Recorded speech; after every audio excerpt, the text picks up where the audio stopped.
Welcome. In this session, we'll discuss subcortical anatomy, including the basal ganglia, the internal capsule, and the thalamic nuclei. This session will complement the Gross Brain Lab 2, dealing with coronal and horizontal sections. In this session, we'll address the anatomy and function of the 5 basic nuclei of the basal ganglia, including recognizing these structures on various brain sections and MRI images. We'll also look at the corona radiata and the internal capsule, which include major sensory and motor pathways, and look at the somatotopy in the internal capsule. We'll look at the direct and indirect pathways of the basal ganglia and how those basal ganglia disorders, such as Parkinson's disease and Huntington's chorea, affect these pathways in selective ways.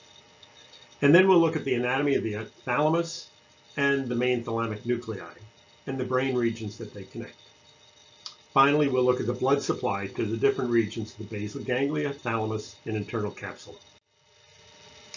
The basal ganglia we'll see are extended structures that include deep in the brain the caudate nucleus and a variety of other structures, the caudate, putamen, and some structures deeper in the brain, and that is the substantia nigra and subthalamic nuclei. We see them listed here. Within the cerebrum, we have the caudate nucleus, the putamen, and the globus pallidum. Within the diencephalon, just below the thalamus, we have the subthalamic nucleus, and in the midbrain, we have the substantia nigra. This whole system is predominantly involved in motor control. We see those structures in this section through the brain, and we can see the caudate nucleus, that is the head of the caudate nucleus right here. We see the lentiform nuclei, or nucleus, which includes the putamen and the globus pallidum. And we can also see the tail of the caudate nucleus right here in the next to the ventricle. We'll also see this dark stained structure, the internal capsule. And this is the posterior limb of the internal capsule, the genu, and the anterior limb of the internal capsule. The internal capsule contains important fibers between the cerebral cortex and deep structures, especially the thalamus, which is located right here. This is the thalamus. We notice that the putamen and globus pallidum are immediately adjacent to one another, and we see them right here. And blown up a little bit more highly, we can see the putamen and the caudate nucleus, which are referred to as the neostriatum. And we can see the lentiform nucleus that include the putamen and the globus pallidum, 2 parts of the globus pallidum, the external segment and the internal segment, the globus pallidum, pars interna. We can see in this drawing the outline of the caudate nucleus, the head of the caudate anteriorly, the body, and a long rolled tail that follows the lateral ventricle. Right here we see the putamen. If we see it from below or from above, we can see the caudate extended structure and the putamen. Here we see that C-shaped structure in a dissected model where we see the head, body, and tail of the caudate nucleus. In an unstained coronal section, now we see that the caudate nucleus bulges into the lateral ventricle, and we see also the putamen, and between the putamen and the caudate nucleus, we see the anterior limb of the internal capsule.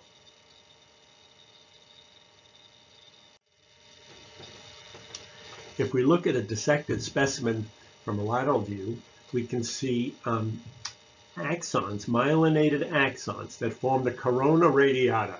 It's a fan of myelinated neurons that go up to the entire cerebral cortex, from the frontal lobe all the way to the occipital lobe, and it carries fibers from deep structures, both from sending fibers down to the cortical into the corticospinal tract, coming from a motor cortex down into the cerebral peduncle, and a narrow portion where it all comes together is the internal capsule. We also see optic radiations of the axons that are going from the thalamus over to the occipital cortex. The internal capsule is this dense area that all of these fibers from the corona radiata come together, that include the corticospinal tract, going down to the spinal cord, corticobulbar tract, going down to the brainstem, carrying motor fibers. Those are the upper motor neurons. We see also in this dissected specimen the anterior, posterior limb of the internal capsule, as well as portions of the internal capsule a little bit posterior to that, and that is the retrolenticular and the sublenticular portions of the internal capsule that carry information out to the visual cortex in particular. These fibers also carry information from the spinal thalamic tract, from the thalamus up to the cortex, and from the dorsal column meniscal pathway that carries information from the thalamus up to the somatosensory cortex. We see in this coronal section of the internal capsule, we see this wide range of white matter, subcortical white matter, funneling down to the internal capsule. And we see the internal capsule here just lateral to the thalamus. And we see that those fibers of the internal capsule come down into the brainstem where they form the crus cerebri in the midbrain.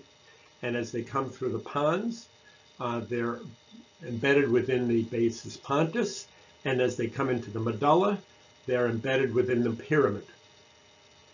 This shows the fibers of the corticospinal tract. Here we see the internal capsule on an axial view, and we see the anterior limb of the internal capsule, the genu or knee of the internal capsule, and the posterior limb of the internal capsule. And this posterior limb is just medial to the putamen and just lateral to the thalamus.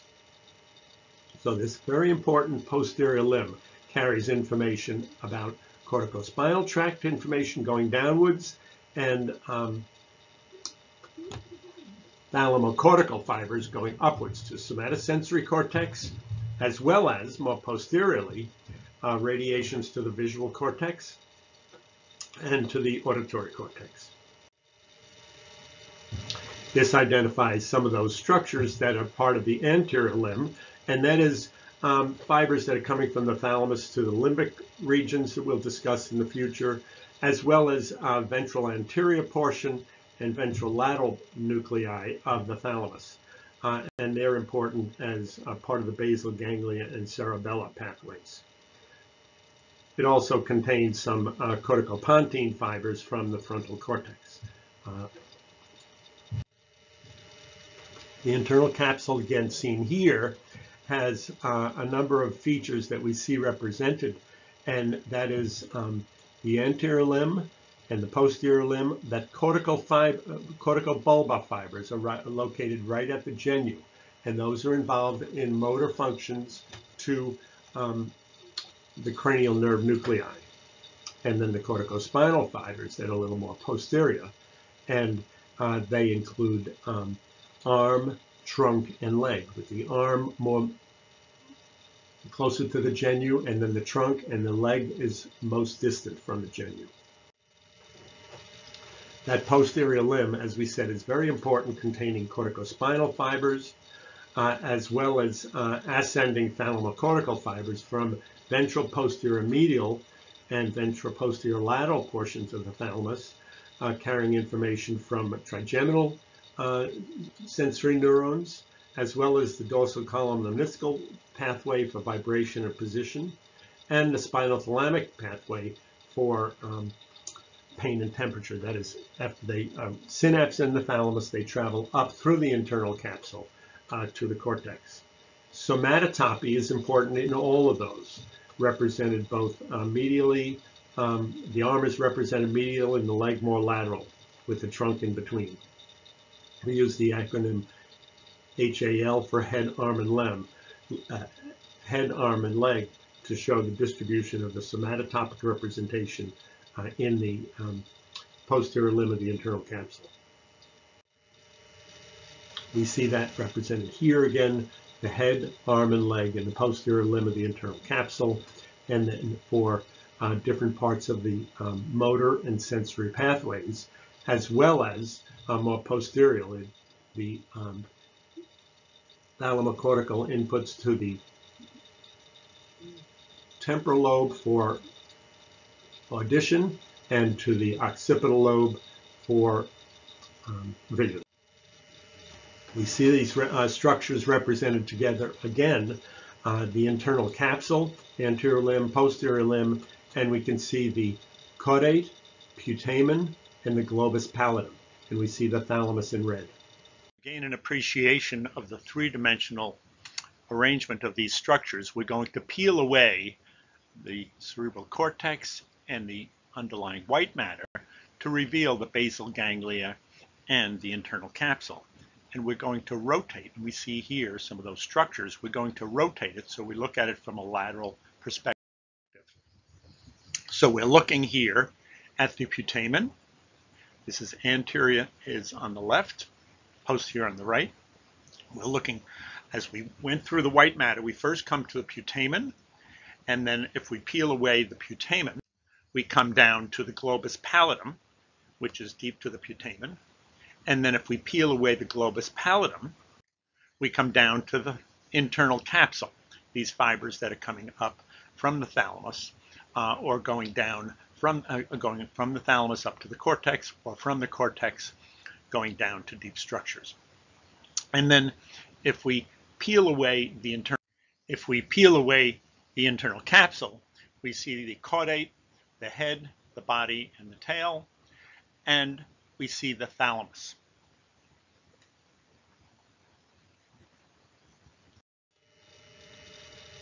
We now see another structure that's portion of the basal ganglia, and that's the subthalamic nuclei.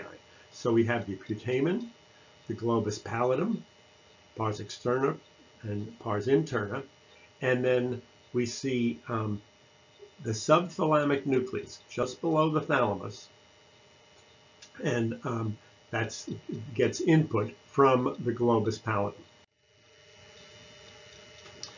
We now see the final portion of the basal ganglia, and that is the substantia nigra. The substantia nigra, and we see here we're in the midbrain. In the midbrain we see the red nucleus. Also in the midbrain we would expect to see coming out of the this region the third cranial nerve. And then just lateral to the red nucleus we see the substantia nigra, pars compacta, and pars reticulata. And this is the crus cerebri, and sitting right in the crus cerebri portion of the corticospinal tract right here, and corticobulbar tracts right here. The circuitry of the basal ganglia include principal inputs that are excitatory ones coming from the cerebral cortex to the striatum. The striatum is the caudate putamen. The principal outputs are from the globus pallidum and substantia nigra, pars reticularis, to the thalamus. From the thalamus, they relay back to the cortex. Most of the connections are ipsilateral. But if you have damage to these regions on one side, it ends up causing symptoms on the opposite side because it sends inputs up to the motor cortex, and the motor cortex controls the contralateral side of the body.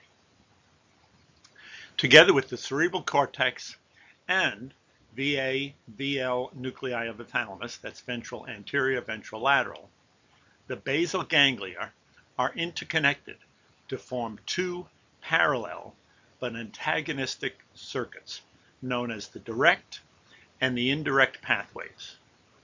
Normally, there is a balance between these two pathways which control fine tuning of movements so that it is fluid, but they do not directly control the strength of a movement.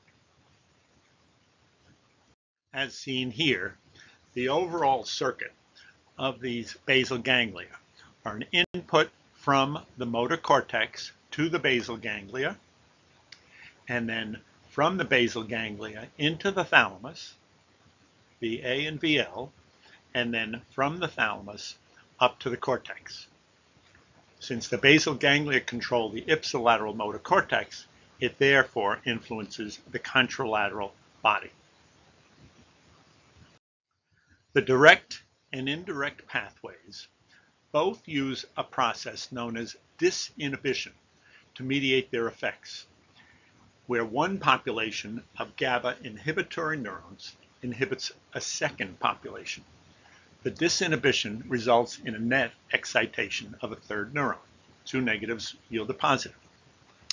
Thus, activation of the direct pathway results in an increased cortical excitation and the promotion of movement. Activation of the indirect pathway results in a decreased level of cortical excitation and a suppression of movement. Now, dopamine neurons from the substantia nigra pars compacta project up to the striatum. The dopamine drives the direct pathway through D1 receptors, and that increases movement. Dopamine inhibits the indirect pathway through D2 receptors that also result in a net increase in movement. That is because the dopamine has an inhibitory input on this indirect pathway, which is inhibitory to movement, it results in a net increase in movement. The pathway is shown here schematically, where input from the cortex to the striatum is excitatory, has an inhibitory effect on the globus pallidum, which has an inhibitory effect on the thalamus. The impact of these two negatives results in excitation through this pathway to the cortex. So the whole pathway of the direct pathway is excitatory. If we go from the cortex to the striatum to the indirect pathway, we will see that there's an inhibitory input to the globus pallidum, externa, an inhibitory input to the subthalamic nucleus, an excitatory input to the globus pallidum, interna, and an inhibitory input to the thalamus.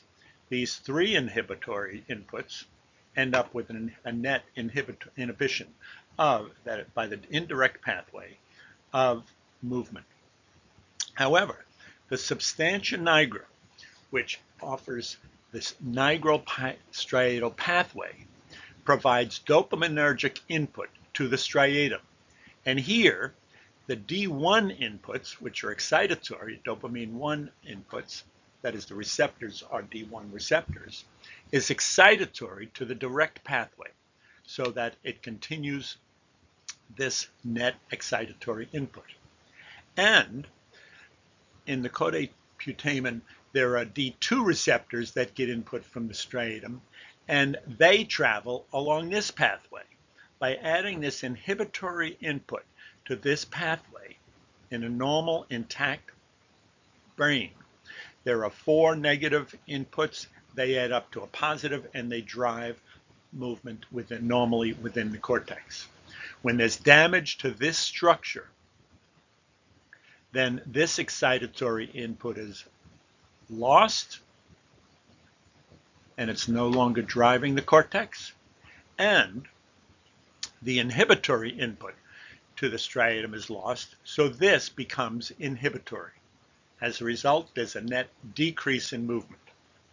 We'll see the effects of that subsequently.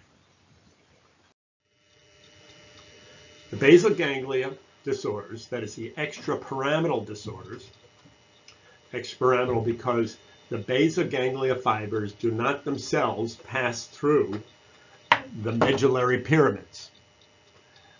They generally result in movement disorders characterized by either involuntary movements, changes in muscle tone, problems with initiating or speed of movement, or difficulty in grading movements, as we'll see.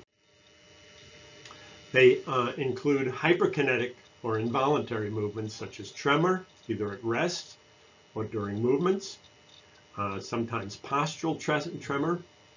They may involve chorea, the Greek word for dance, with rapid continuous movements of face and tongue. And they may include athetosis, these slow writhing movements of the extremities, mostly in the arms and the legs especially. Choreathetosis, which is a combination of chorea and athetosis, or hemiballismus, wild swinging of the extremities.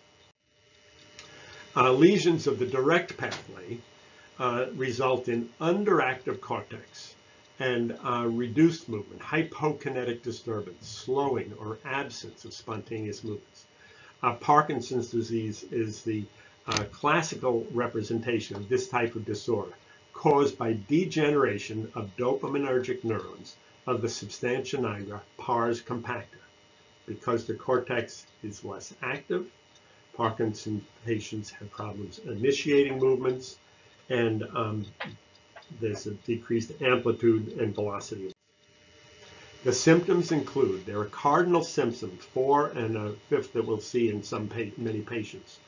Cardinal symptoms are bradykinesia, slow movements or very few movements, or even akinesia in the extreme where there's an absence of movements. There's rigidity, with a lead pipe or cogwheel type of rigidity, with much increased altered tone. There's a resting tremor, and also impaired postural reflexes. These turn out to be among the most disabling features because people lose their balance if they start to be pushed off balance. And there may also be cognitive deficits. Parkinson's disease is due to degeneration of the nigrostriatal neurons in the substantia nigra pars compacta. Substantia nigra is the black body, and normally this tissue is all highly pigmented and black, and here we see just a little bit of it, and this should all be black and should be intact.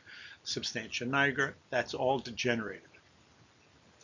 The cause is a multifactorial, that is both hereditary predisposition, some environmental toxins, and especially aging. But we don't know the distinct underlying cause of most patients. This is a postmortem section through a midbrain of a patient with Parkinson's disease. We see here the crus cerebri, the cortical spinal tract would be here, and we also see the periaqueductal gray. This shows an MRI in a patient with Huntington's disease. Here's a normal MRI with a big fat head of the caudate nucleus, and here's the MRI of a patient with Huntington disease, and we see a much atrophied caudate nucleus, and as a result the ventricles are somewhat larger. This is due to loss of striatal cholinergic cells. In Huntington's disease, the symptoms of chorea often start late in life, in the 30 to 50 year of age, with very striking movement disorders, but also cognitive disorders and mood changes because of the strong interconnection with these structures of the caudate nucleus with the prefrontal cortex. The disease progression is more pronounced, and you see, as it gets more pronounced, you see progressive loss of function and dementia. It commonly will result in severe dementia and mood disorders as well. The Huntington gene has been isolated, and it's a very strongly dominant gene with now genetic testing is readily available. Hemiballismus is a wild flailing of extremities on one side. It's commonly caused by lesions to the subthalamic nucleus, which affect movement on the contralateral side. And it has relays to the subthalamic nucleus through the globus pallidum and substantia nigra, and the thalamus, the ventral anterior and ventrolateral thalamus, to the ipsilateral cortex.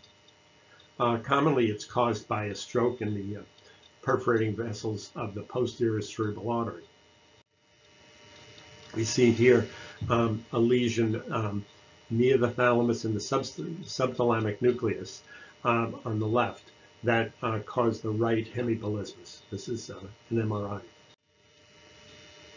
Chorea, athetosis, and hemibolismus are all characterized by excessive, uncontrolled, involuntary movements and result from lesions in part of the indirect pathway, which produces an overactive motor cortex. You may see examples of some of these movement disorders under these YouTube locations. Now, the diencephalon includes the thalamus and hypothalamus. Here we'll look at the thalamus. It is the gateway to the cerebral cortex.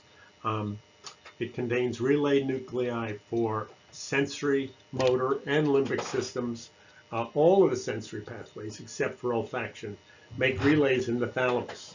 That is the somatosensory pathway, the visual pathway, the auditory pathway, all travel through the thalamus, synapse there, and then send their fibers up through the internal capsule to the cortex. The basal ganglia, cerebellum, and limbic system also relay in this region. We see here the thalamus deep in the base of the brain. See the midbrain here, so just above the midbrain we come to the thalamus, and we see here the corpus callosum. We're on the medial surface of the brain. This is the interthalamic adhesion, which connects the two sides of the thalamus. And here we see in a coronal section the thalamus on each side of the third ventricle. And we see here the lateral ventricle. In addition to the thalamus, we see the internal capsule immediately lateral to it, and the putamen and globus pallidum. And you see here the thalamus, and you see the hypothalamus just below it. And just lateral to the hypothalamus, we see the optic tracts that come in. Here we see a schematic drawing of the thalamus and its relationship to various inputs and outputs from the thalamus.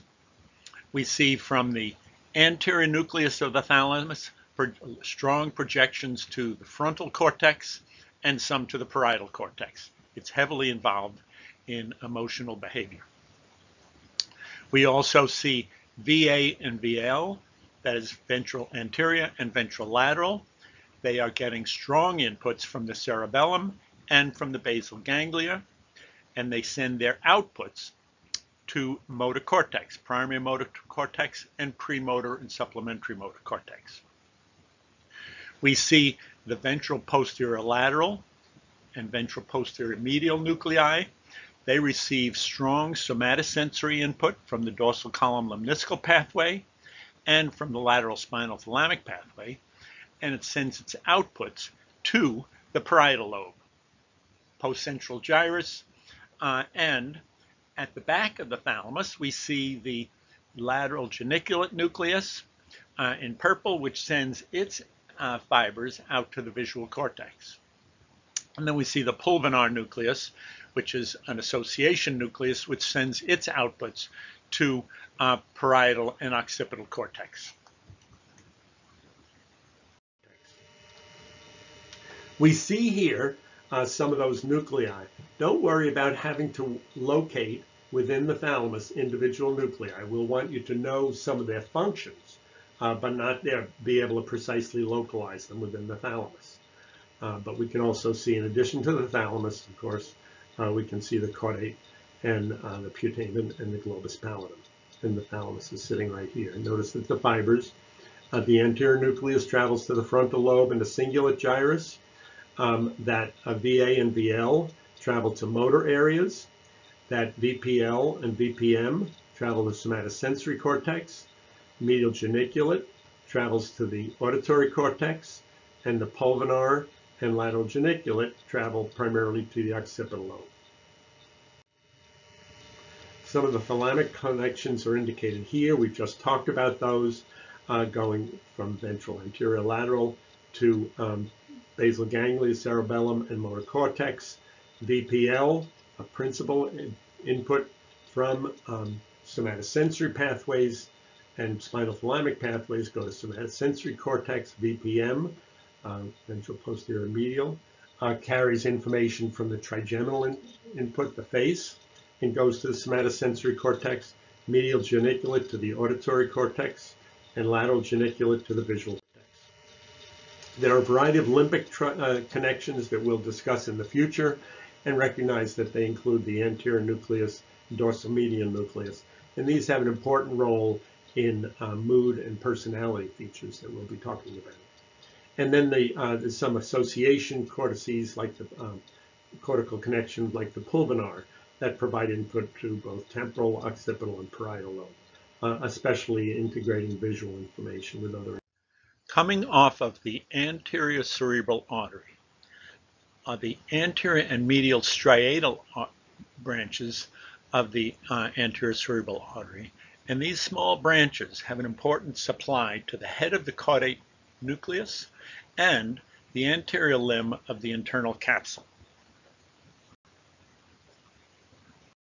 On the other hand, the lenticulostriate branches of the middle cerebral artery, and we see the middle cerebral artery coming in here off of the carotid, and those branches coming off of the middle cerebral, called the lenticulostriate arteries, because they feed into the lenticular nucleus. They supply the putamen, the globus pallidum, the genu, and the posterior limb of the internal capsule, and the body of the caudate nucleus. A stroke in these branches of the MCA on one side may cause contralateral hemiparesis and a loss of sensation in both the arm and the leg, because all of that travels through the internal capsule, and also contralateral lower facial paralysis because of damage to both the sensory and motor pathways in the posterior limb of the internal capsule and the corticobulbar fibers in the genu.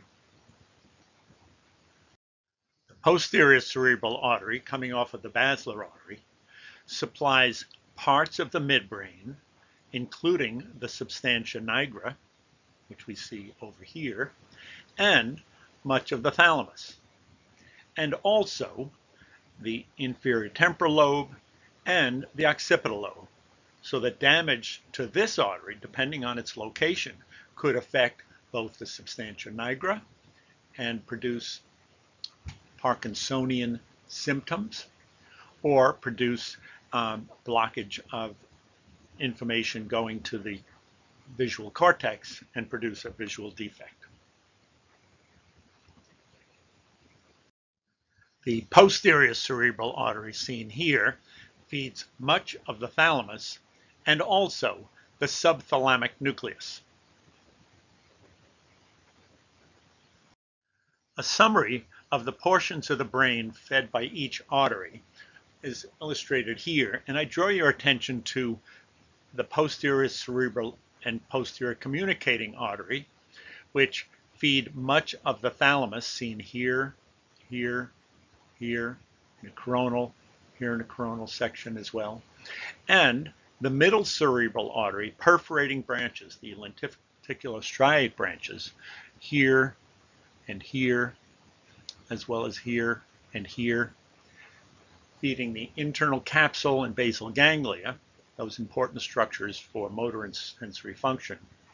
And then the anterior cerebral artery and the communicating artery feeding the medial portions of the cerebrum, the middle cerebral artery feeding the major portion of the lateral portion of the hemisphere, as we see here, and the posterior cerebral artery feeding the basal portion of the temporal lobe, as well as the occipital lobe. We see the temporal lobe here and here, and we see the occipital lobe coming back. And we don't go all the way back, but it would be right here with the posterior cerebral artery would feed all of this.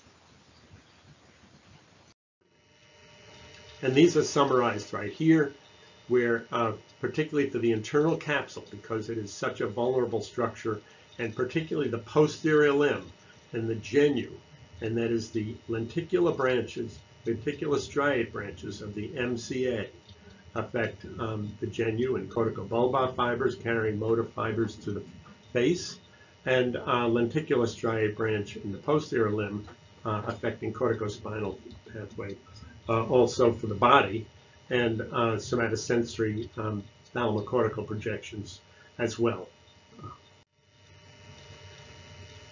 In summary, the basal ganglia are interconnected structures deep in the brain that modify the activity of primary motor cortex. Damage to the selected portions of this system may produce Parkinson's disease, Huntington's disease, tremor, or dystonia.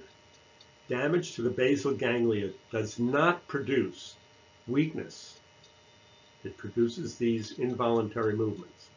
The internal capsule is made up of information between the cerebral cortex and these deep structures.